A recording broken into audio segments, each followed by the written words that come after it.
I wanted to shoot a update to the video that I did about making the repairs to the Shopsmith dust collection and adding a inline cyclonic separator to improve the performance and separation. And in the previous video I discussed the one time that this was the system was overloaded because I literally was using it like a shop vac off the ground. Once I cleaned that out, the only other things that have made it through have been my plane shavings from running a plane that have been just too large. Honestly, just go through in a big clump and get sucked through.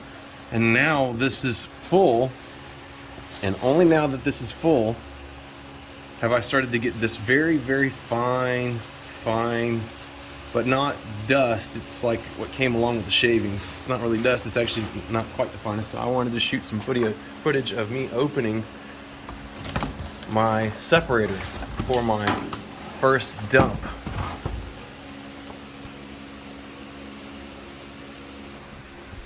Alright, so I want to point out again that this is a prototype for me that was meant for a compost grinder to be blown through it, not as a vacuum. So to me, the performance it's done so far has been pretty phenomenal.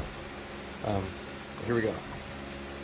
So the static cling and the dust around the outside, inside is normal, but this is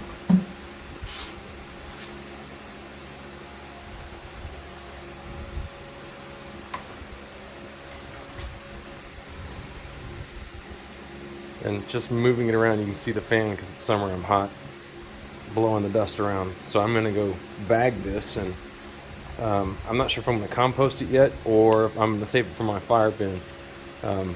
But either way, there's my separator. You can tell it's catching some very fine sanding dust. I have used this for the saw, now just a couple of times the joiner, hand block sanding using the hose as just a local environment dust collection when I was sanding by hand.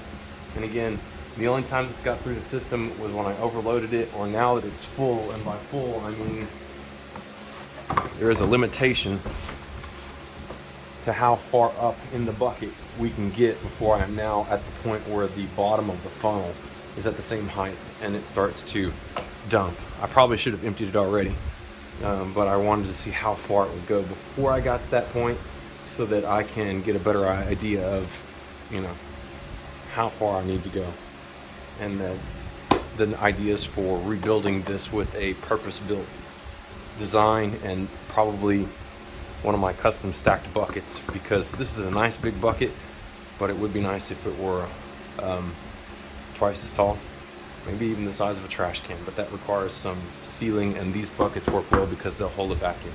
So there's my update. I'm gonna dump this puppy out, put her back in line, and get her back into use, and I'm not even gonna bother with looking in there too much right now because it's been just a short term, and really it's the fine long-term dust that's so small you almost can't see it, that I'm gonna check on in the cloth bag eventually up there. Anyway.